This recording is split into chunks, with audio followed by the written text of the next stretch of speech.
Assalamualaikum warahmatullahi wabarakatuh. Semangat pagi, pagi, pagi.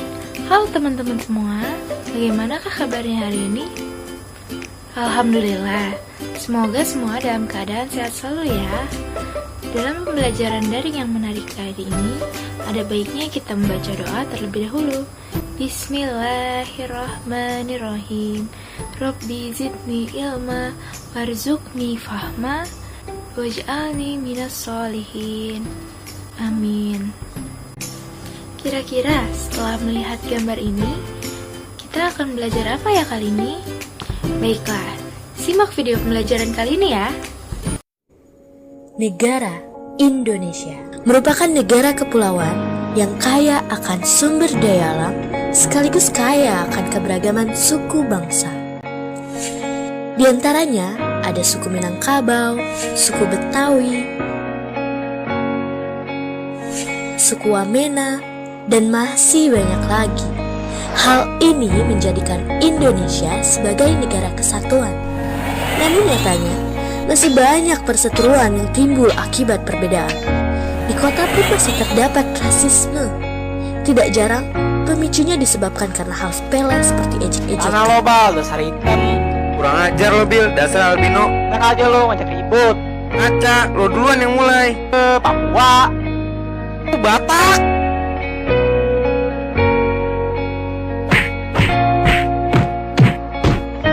Hal buruk ini tidak akan terjadi jika kita saling menghargai atas segala perbedaan. Mulai dari perbedaan budaya, perbedaan keyakinan, perbedaan warna kulit. Sudah saatnya kita berubah menjadi lebih baik, di mana mayoritas bersatu dengan minoritas dalam rasa solidaritas. Dimulai dari diri sendiri, lalu membiasakannya pada orang lain. Karena perbedaan itu adalah alasan untuk bersatu. Mari saling menghormati dan menghargai, karena kita adalah Bhinneka Tunggal Ika. Berbeda-beda tetapi tetap satu jua. Nah, sekarang kita masuk ke keberagaman suku bangsa dan budaya Indonesia. Ini sudah terlihat peta negara Indonesia. Nah, dilihat dari peta negara Indonesia, Indonesia memiliki negara yang amat sangat luas. Nah, di dalam negara Indonesia terdapat berbagai macam suku bangsa dan budaya tentunya. Oke, next. Ini adalah suku bangsa Indonesia. Negara Indonesia terdiri dari berbagai macam suku bangsa. Mereka tinggal di daerah yang berbeda dan tentunya suku bangsanya pun berbeda-beda. Nah, di sini ada nama-nama suku bangsa yang ada di Indonesia. Yang pertama ada suku Jawa, lalu ada suku Sunda, ada suku Batak, ada suku Minangkabau, ada suku Bugis, ada suku Toraja, ada suku Sasak, ada suku Asmat, ada suku Dayak, ada suku Bali, ada suku Baduy, ada suku Madura, ada suku Tengger, ada suku Ambon, ada suku Aceh, dan ada suku Bone. Nah, selanjutnya kita masuk ke keberagaman budaya Indonesia. Nah, tadi kan di Indonesia itu terdapat berbagai macam daerah. Nah, setiap daerahnya itu mempunyai kebudayaan yang berbeda-beda juga tentunya. Nah, bisa kita lihat dari pakaian adat. Pakaian adat yang pertama ada Aceh, ada Jawa Tengah, ada Bali, ada Jawa Timur, ada Kalimantan, dan ada Papua. Nah, dari daerah tersebut memiliki pakaian adat yang berbeda-beda tentunya. Lalu dari rumah adatnya pun berbeda. Nah, di sini ada contohnya, ada Sumatera Barat, ada Jawa Tengah, ada Bali, dan ada Papua.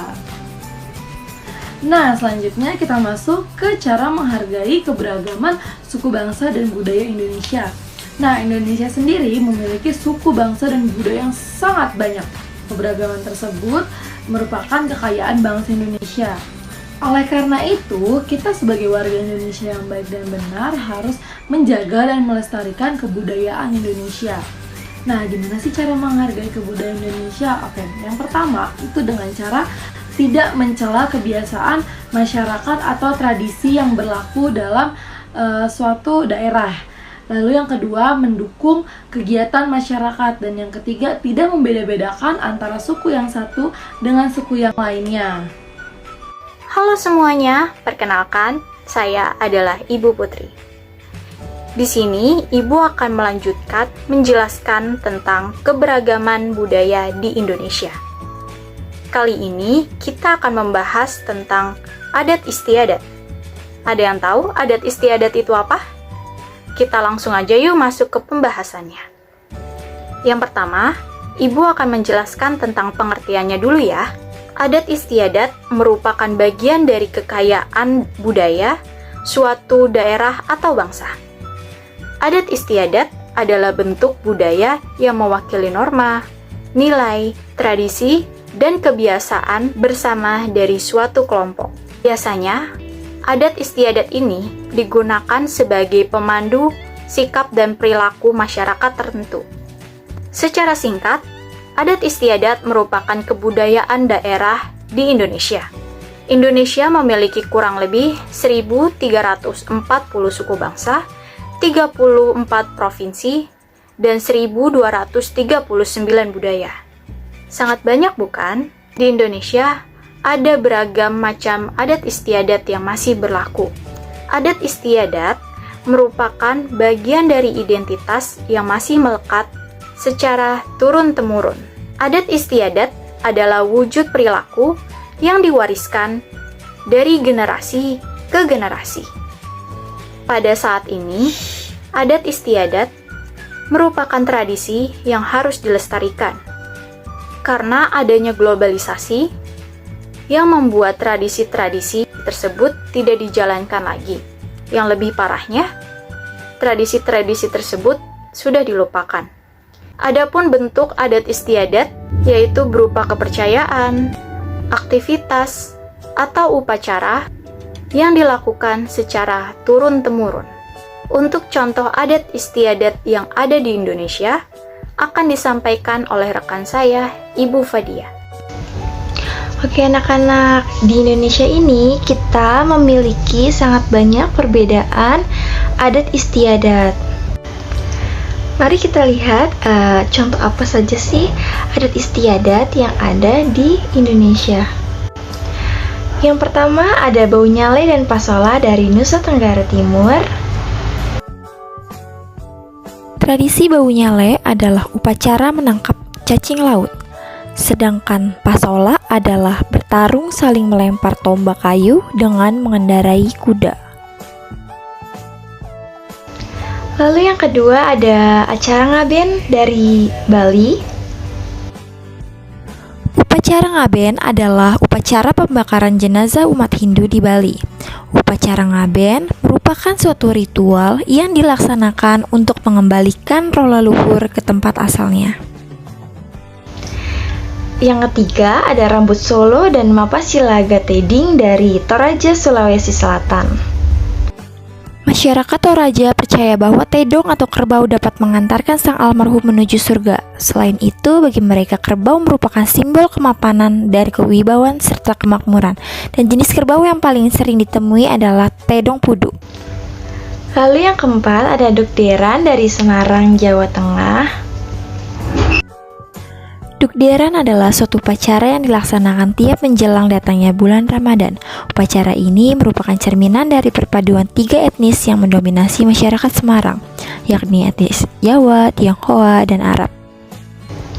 Dan yang kelima ada Tabuik dari Sumatera Barat. Upacara Tabuik merupakan bagian dari peringatan hari wafatnya cucu Nabi Muhammad SAW, yaitu Husain bin Ali yang jatuh pada tanggal 10 Muharram. Manfaat keragaman sosial budaya di Indonesia sangat banyak loh. Yang pertama, menumbuhkan rasa nasionalisme. Yang kedua, sebagai identitas bangsa di mata internasional. Yang ketiga, memupuk sikap toleransi sehingga persatuan Indonesia tetap terjaga. Yang keempat, sebagai ikon pariwisata sehingga menambahkan pendapatan nasional. Dan yang kelima, sebagai sumber pengetahuan di dunia. Baik anak-anak semuanya, di sini kita akan melanjutkan dengan pembahasan upaya yang dapat dilakukan untuk menjaga dan melestarikan kebudayaan daerah. kita harus menjaga kelestarian budaya daerah ini, yaitu untuk mempelajari kebudayaan daerah, melakukan pementasan kesenian dan kebudayaan daerah. Dan yang selanjutnya ini membentuk pola pikir generasi muda agar mencintai budaya bangsa sendiri dan kita tidak mudah terpengaruh dengan budaya asing. Bahasa daerah di Indonesia. Memahami arti dan fungsi bahasa daerah menjadi sumber beragaman kebudayaan di Indonesia. Indonesia memiliki beragam bahasa daerah yang harus dilestarikan. Tetapi keragaman bahasa Indonesia terancam punah atau hilang. Penyebab dan cara melestarikan bahasa daerah di Indonesia. Penyebabnya karena semakin berkurangnya penutur bahasa daerah asli. Dan cara melestarikan bahasa daerah salah satunya menjadikan muatan lokal di sekolah. Muatan lokal bisa membuat siswa mempelajari dan menuturkan bahasa daerah di generasi berikutnya. Indonesia memiliki banyak bahasa daerah, yaitu berjumlah 718 bahasa daerah. Hal tersebut membuat Indonesia menjadi negara yang memiliki bahasa daerah terbanyak kedua di dunia setelah Papua Nugini. Bahasa daerah yang paling banyak digunakan di Indonesia antara lain bahasa Jawa, bahasa Sunda, bahasa Madura, bahasa Minangkabau, bahasa Musi, bahasa Bugis, dan yang terakhir bahasa Banjar. Dengan mempelajari keanekaragaman budaya, kita diharapkan bisa untuk selalu menjaga kelestarian budaya yang ada di Indonesia, baik keragaman adat istiadat, bahasa, suku, dan agama, dan sehingga kita bisa saling menghormati satu sama lain. Mungkin pembelajaran hari ini cukup sampai di sini. Kurang lebihnya kita perdalam sama-sama dan jangan lupa untuk saling menghargai dan menghormati satu dengan yang lainnya agar selalu terjaganya kerukunan antara bangsa, agama, dan kebudayaan yang ada. Wassalamualaikum warahmatullahi wabarakatuh.